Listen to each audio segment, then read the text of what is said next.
Terence Bud Crawford with Oscar.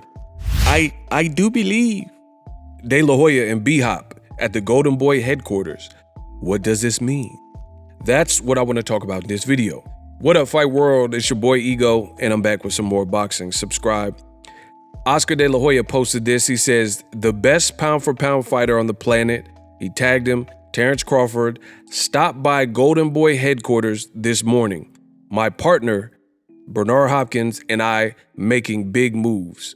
And clearly it's a picture of the trio, De La Hoya, Crawford, and Hopkins. Great picture.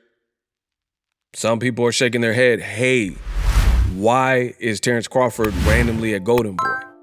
Well, he hasn't came out and said anything or confirmed like his presence. So leave it to your boy Ego to give you guys a little bit of a thought process. Now, I could be very wrong, but I could also be very right. Terence Crawford has one belt in the welterweight division, the WBO belt that he secured knocking out Jeff Horn. I was at that fight, right? In the WBO rankings, high in the rankings, you have a fighter that's signed with Golden Boy named Alexis Rocha, who got beat by Rashidi Speedy Ellis, who just took a first defeat, right? When Rashidi Ellis was with Golden Boy. So I would honestly say that they probably wanted to discuss business. I mean, because Oscar says, make it me and B-Hop making some moves. So, and it's super random for Crawford to just randomly pop by the Golden Boy headquarters. So to me, I think that's politicking for a potential like game plan, because here's the thing. Alexis Rocha, who's highly ranked, like he's like the next highest WBO person, because it was Jerron Boots Ennis, and then for whatever reason, the WBO removed him, and then they got Virgil Ortiz, because I looked at this the other day. They got Virgil Ortiz, but he's fighting in basically an eliminator and going a different route, fighting Stanionis, and then it's Keith Thurman, and then Keith Thurman is likely to fight Errol Spence at 154, and then the very next person is Alexis Rocha. That's how the rankings are set up, the newest, most current rankings. So if I had to take a stab at it, I would say that they possibly were talking business about a fight with Crawford fighting Alexis Rocha, right? In addition, maybe they're looking beyond that, like, hey, Crawford, we can offer you Alexis Rocha, and if you can get past him, which I would definitely favor Crawford to get past Alexis Rocha, you know, then maybe you fight the winner of Virgil Ortiz, Stanionis. Now, Stanionis is with Pro Bellum, so I don't know if Golden Boy really has any dibs on him, but Virgil Ortiz will probably be the favorite. I'm not sure. I'd have to look. But that's a Golden Boy fighter, Virgil Ortiz, so maybe they're talking about a 1 or 2 fight deal. Now, that's just speculation, as I've stated before. It makes sense. But for me, I question if that's the route Terence Crawford is going, I question the direction of his career, because, you know, I'm not mad at Golden Boy. They have a talented fighter in Crawford. They're trying to get more people, because they lost people like Sinisi Estrada and Canelo and Ray Vargas and Rashidi Ellis. So they're just doing their job trying to secure any kind of names. But Errol Spence himself told Oscar De La Hoya, I don't like the way you treat or promote black fighters or black people, brother. He said something like that. I made a video about it a long time ago. Golden Boy also has racist emails that came out from their PR person and things like that. And they haven't showed, like, aside from all that, they haven't showed me a singular black fighter that they've been able to promote to it, like Rashidi Ellis. Rashidi Ellis beat Alexis Rocha, and then they shelved him. You know what I mean? And I don't include none of the PBC fighters, because that was with Al Heyman and Richard Schaefer. I'm talking about Golden Boy as it sits and as it has been. And the other thing you have to question is, when PBC and Golden Boy split, everybody left Oscar De La Hoya except for Canelo. Hey, get the out of here. Payday, you want payday. I know that. Everybody left. And Canelo eventually left. So I don't know. I don't really have the faith that Golden Boy would be the right fit for Terence Crawford. Because like the Alexis Rocha fight, I don't care about no rankings and all that type of stuff. That's not a big fight. If you're trying to contend and like Crawford if he fights Alexis Rocha and they say that's his mandatory or something like that, I mean, this is his whole career at welterweight. I'll say at welterweight, his whole career, of underwhelming fights. Like people didn't really want to see Mean Machine and Jose Benavidez at the time you fought him.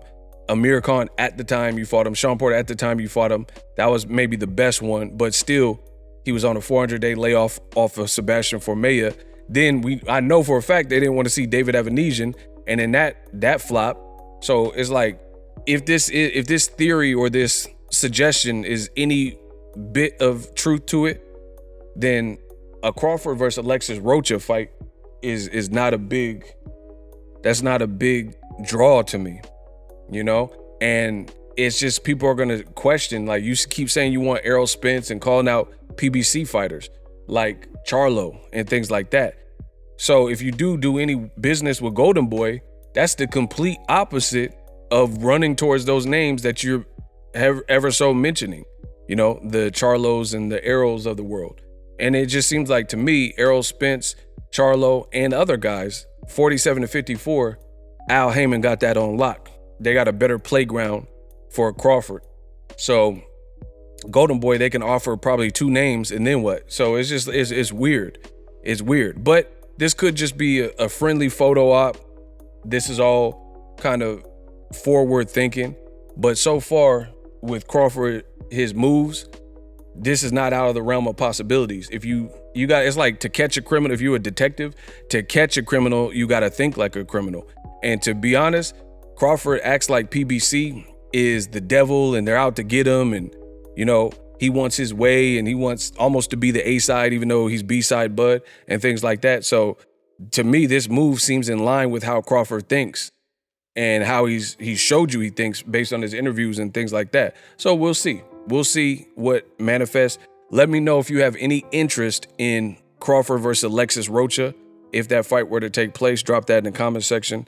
I'll keep you guys posted to see if this was just a picture or if they were doing business. But again, read the caption. Oscar De La Hoya specifically said, "We're making moves."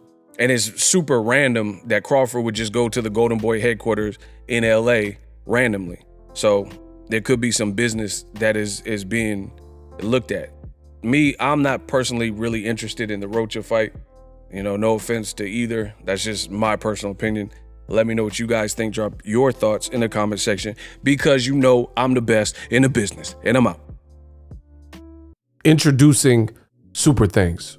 Right here on the official Boxingego YouTube. Super Thanks allows you, the viewers, to show a little bit of extra gratitude, which enables me as a full-time content creator to push out the content you need in the world of boxing. Underneath all the videos, you will see a heart with the $sign in it. You can enter any amount that you find suitable as a super thanks. A brand new interactive and colorful way to get your comments highlighted and noticed by not only myself, but other people on the YouTube platform. Super thanks, a unique and cool way to show and applaud us full-time content creators. Hopefully you guys enjoy the content. Super thanks.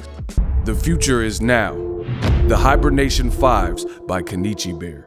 Hybrid gaming and lifestyle headphones. Out of the box, you can connect to any console or PC.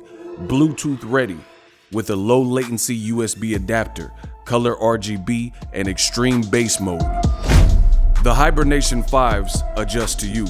Whether you need a gaming, travel, gym, or lifestyle headphones, the Hibernations got you covered. The new Hibernation 5s, link in the description. Customize the way you hear the world. Welcome to the nation. Are you tired of your YouTube videos not getting any views? Well, consider TubeBuddy. I've used TubeBuddy for years to scale up my YouTube channel. Now we're sitting over 200,000 subscribers. TubeBuddy is a browser extension that offers a ton of built-in productivity and time-saving services to take your channel to the next level. Use my link in the description to get started with TubeBuddy and level up your channel faster. We working.